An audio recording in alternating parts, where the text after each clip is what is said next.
Good morning everyone. I Chitranji Saxena, a teacher of Study Hall Education Foundation. I am here to teach you all science and technology. So students, आज हम हमारा part 3 पढ़ेंगे हमारे chapter food production and animal husbandry का। इस part में हमारे 3 topics included हैं। First one is bio fertilisers, then protection of the harvest and storage of grains. Okay, so हमने जो लास्ट वीडियो में पढ़ा था उसके आगे हम कंटिन्यू करते हैं। बायो फर्टिलाइजर्स क्या होते हैं और हम उन्हें क्यों यूज करते हैं। Okay, so bio fertilisers are basically divided into 2 parts. One is biomass और organic manure and the other one is fertilisers. Okay, so पहले क्या होता था, पहले टाइम में फार्मर्स बहुत ज़्यादा फर्टिलाइजर्स का यूज़ करते थे जिससे कि ज़्यादा पैदावार कर सकें। हाँ, तो उससे हमारी क्रॉप्स पे बहुत ज़्यादा असर पड़ता था। क्रॉप की जो हमारी टॉप लेयर ऑफ सॉइल होती थी उस पर भी पड़ता था और ह्यूमन बींग्स की हेल्थ पे भी पड़ रहा था। उस वजह से फर्टिलाइजर्स का यूज़ कम करके हमने ज़्यादा फोकस करा बायोमास या ऑर्गेनिक मैन्योर के यूज़ पर। इससे क्या हुआ कि जो टॉप लेयर है सॉइल की वो खराब नहीं होती है और जितने भी न्यूट्रिएंट्स रिक्वायर्ड होते हैं वो हमारे सॉइल को मिल जाते हैं। ओके, बायोमास या ऑर्गेनिक मैन्योर हमारे 3 तरीके के होते हैं। The first one is vermi compost. Okay, vermi compost में क्या होता है, वर्मी कल्चर के थ्रू जो कंपोस्ट तैयार होती है, अर्थवॉर्म्स है ना। अर्थवॉर्म्स हमारे फार्मर के बेस्ट फ्रेंड्स होते हैं। ये क्या करते हैं, जो भी हमारे फील्ड पर इनको खाने के लिए चीज़ें मिलती हैं जैसे कि ग्रासेस, एनिमल वेस्ट, ये सबको कंज्यूम करते हैं और उन सबको कंज्यूम करके एक्सक्रीटा के फॉर्म में ये वर्मी कंपोस्ट हमें देते हैं। ठीक है, इसमें सारे न्यूट्रिएंट्स होते हैं। ओके, जो हमारी क्रॉप के लिए रिक्वायर्ड होते हैं। Okay, then another one is compost. Compost जैसा कि नाम बता रहा है, जो भी हमारे dead remains of animals, animal waste, plant waste, जो प्रीवियस क्रॉप लगी थी उसका वेस्ट, जो भी सामान होता है, जो भी चीज़ें कलेक्ट होती हैं, इनको कंपोस्ट करा जाता है और इनको एक होल में डाल दिया जाता है जहाँ पर ये डिकम्पोज होते हैं एंड देन हम इसको एज अ फर्टिलाइजर्स यूज करते हैं। जो गांव में रहने वाले लोग बच्चे हैं जो अनएम्प्लॉयड हैं उनके लिए ये बहुत ही अच्छा एक एम्प्लॉयमेंट का तरीका भी है, जो अपनी फील्ड पर या अपने घर के बैकयार्ड पे कंपोस्ट रेडी कर सकते हैं और फिर फार्मर्स को अच्छे प्राइस पे दे सकते हैं जिससे कि वो अपनी फील्ड में उसको डाल सके। ओके, कंपोस्ट कंप्लीटली नेचुरल होता है, कंप्लीटली नेचुरल इंग्रेडिएंट से बना हुआ होता है, इसीलिए ये हमारी क्रॉप को या सॉइल को किसी भी तरीके से हार्म नहीं करता है। ओके, देन थर्ड आता है फार्म यार्ड मैन्योर। जैसा कि इसमें भी नाम बता रहा है, फार्म यार्ड पे प्रिपेयर करी गई जो मैन्योर होती है, जो रिमेन्स होते हैं, राइस प्लांट्स के जो रिमेन्स होते हैं, एनिमल वेस्ट होते हैं या डेड एनिमल्स होते हैं या डेड प्लांट्स होते हैं, इन सबको भी फार्म यार्ड में एक होल डिग करके उसमें डाल दिया जाता है। एक अच्छे लंबे टाइम तक के लिए उसको छोड़ दिया जाता है। वहाँ जब वो डिकम्पोज हो जाता है तो उसको फील्ड्स पर यूज कर लिया जाता है। ठीक है, तो जो भी हमारे बायोमास या ऑर्गेनिक मैन्योर है ये कंप्लीटली नेचुरल होते हैं और इससे हमारे सॉइल पे कोई भी असर नहीं पड़ता है। टॉप लेयर ऑफ सॉइल बिल्कुल भी खराब नहीं होती है और ना ही इससे प्लांट की हेल्थ या फिर प्लांट को कंज्यूम करने वाले एनिमल्स और ह्यूमन बींग्स की हेल्थ पे कोई फर्क पड़ता है। ठीक है, देन फिर आते हैं हमारे फर्टिलाइजर्स। फर्टिलाइजर्स में हमारा बेसिकली NPK फर्टिलाइजर्स हमारी सबसे ज्यादा यूज होती है, where N stands for nitrogen, P is for phosphorus and K is for potassium. Okay, so NPK fertilisers हमारे क्यों यूज करते हैं, कई बार ऐसा होता है कि ऑर्गेनिक मैन्योर्स यूज करने के बाद भी सॉइल में लगता है कि ओके ये क्रॉप, इस पर्टिकुलर क्रॉप के लिए हमें नाइट्रोजन या फॉस्फोरस या पोटेशियम इसकी ज़रूरत हमें अलग से पड़ सकती है, तो वो उस टाइम पर हम फर्टिलाइजर्स, फार्मर्स जो हैं वो फर्टिलाइजर्स का भी यूज़ करते हैं।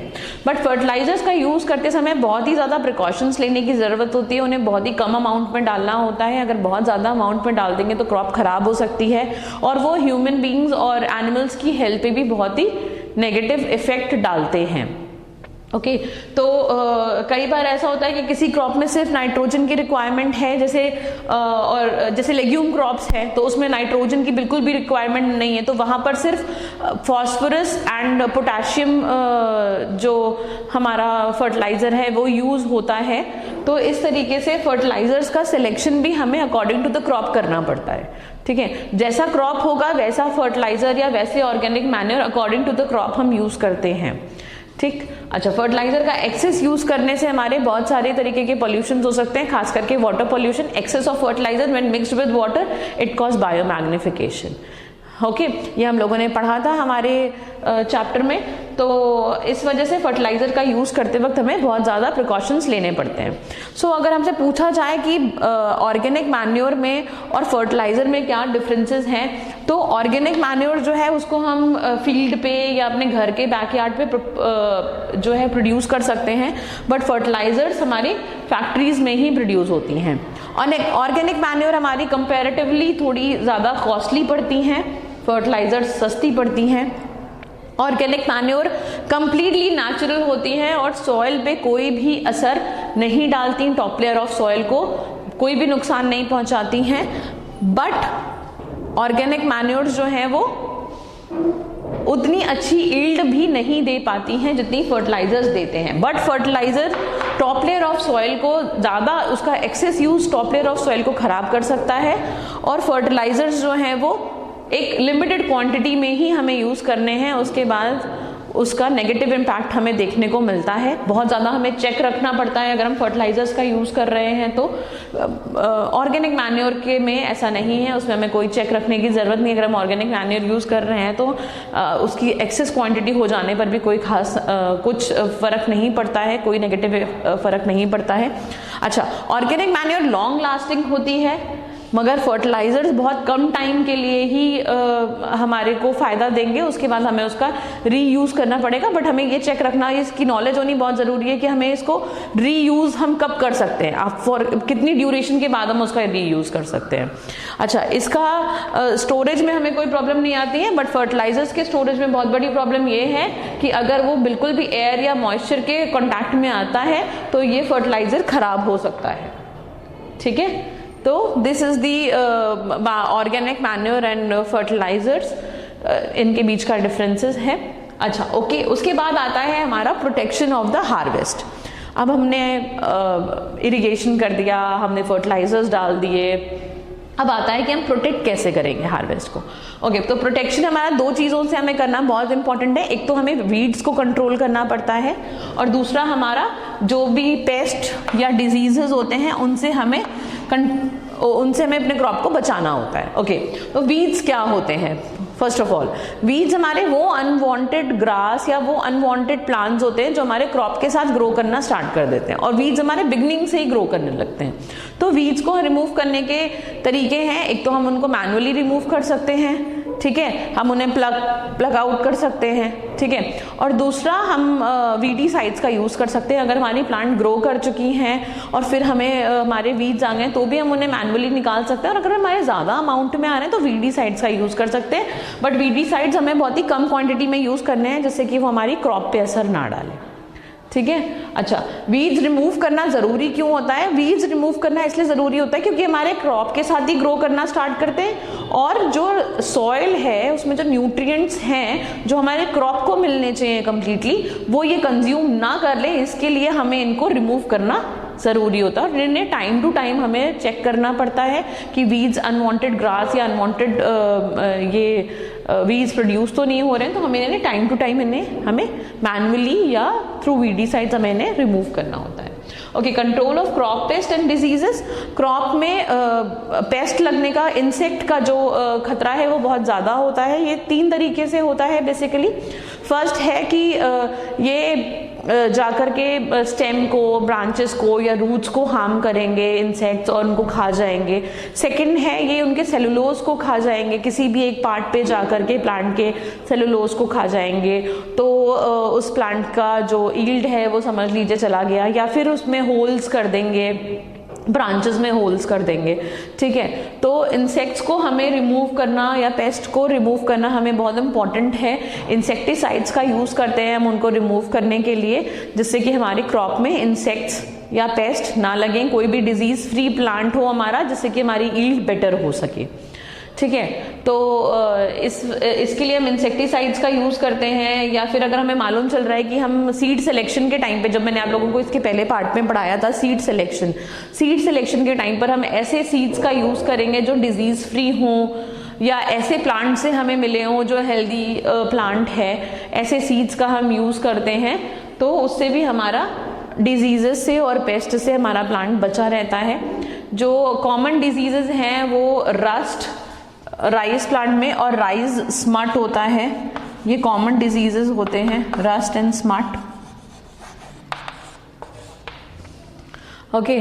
तो इनसे हमें हमारे प्लांट्स को बचा के रखना पड़ता है, ठीक है, ओके। उसके बाद जब हमारे प्लांट्स हमारी क्रॉप हो गई, अच्छे से हो गई, हमने उसको हार्वेस्ट कर लिया, हार्वेस्ट करने के बाद आता है स्टोरेज ऑफ ग्रेन्स। हमारे जो ग्रेन्स इकट्ठे हो गए हम उन्हें स्टोर कहाँ करेंगे। तो स्टोरेज करने से पहले हमें 4 बहुत इंपॉर्टेंट चीज़ें करनी है। पहली चीज़ तो हमें उन्हें ड्राई करना है, स्टोरेज करने से पहले हमें उन्हें ड्राई करना है। तो हम उन्हें सन ड्राई करेंगे, या तो फिर हॉट या वार्म एयर के प्रेजेंस में हमारे जो ग्रेन्स हैं उनको ड्राई कर लेंगे। देन सेकेंड, जहाँ पर हम जिस वेसल में उसको स्टोर कर रहे हैं उस वेसल को मेंटेन करके रखना बहुत इंपॉर्टेंट है। वो वेसल अंदर से ड्राई होना चाहिए, उसमें कोई होल नहीं होना चाहिए जिससे कि रोडेंट या पेस्ट एंटर कर जाए, ठीक है। वो उसमें हम वो ऐसे होने चाहिए जहाँ एयर भी एंटर ना कर पाए, कोई एयर मॉइस्चर कुछ भी नहीं रहे। तो ग्रेन्स को स्टोर करने से पहले हमें अपने वेसल्स, स्टोरेज वेसल्स चेक करने पड़ते हैं। Then third one is chemical treatment. अपने ग्रेन्स को स्टोर करने से पहले हम उसमें थोड़ा सा केमिकल ट्रीटमेंट करते हैं। केमिकल ट्रीटमेंट लाइक जिससे कि उसमें जो ब्रीडिंग ना कर पाए जो पेस्ट वगैरह हैं। कई बार हम उसमें नीम लीव्स, ब्लैक पेपर और ऑयल भी डाल करके रखते हैं, जिससे कि ग्रेन्स में बिल्कुल भी ब्रीडिंग ना हो सके पेस्ट की, और हमारे जो ग्रेन्स हैं वो खराब ना हो सके, ओके।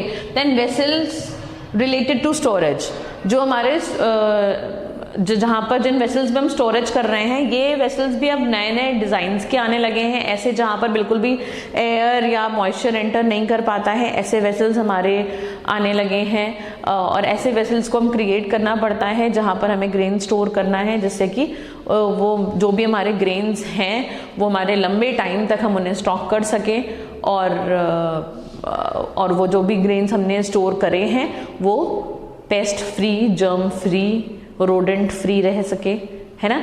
अच्छा, और एक बात बहुत इंपॉर्टेंट है, गवर्नमेंट भी बफर स्टॉक मेंटेन करती है। बफर स्टॉक भी इन्हीं सीलोज वगैरह में मेंटेन करा जाता है, जहाँ पर ग्रेन्स को मतलब इन केस ऑफ ड्राउट, सूखा पड़ गया या बाढ़ आ गई, ऐसे टाइम पर गवर्नमेंट के पास कहाँ से आ जाता है अचानक से अनाज, तो the government maintain a buffer stock.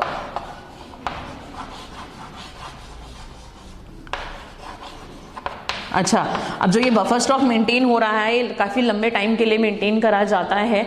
तो इसमें तो बहुत ही ध्यान रखना है ना कि जब कभी ऐसी कोई सिचुएशन आ गई, कोई ऐसा नेचुरल डिजास्टर हो गया जहाँ पर हमें ग्रेन्स का यूज़ करना है जो हमने स्टोर कर रखा है, तो जो भी ये स्टोर्ड ग्रेन्स होते हैं इनको बहुत ही हमें ध्यान से स्टोर करना पड़ता है, जिससे कि इनको कभी ऐसे टाइम पर यूज़ किया जा सके।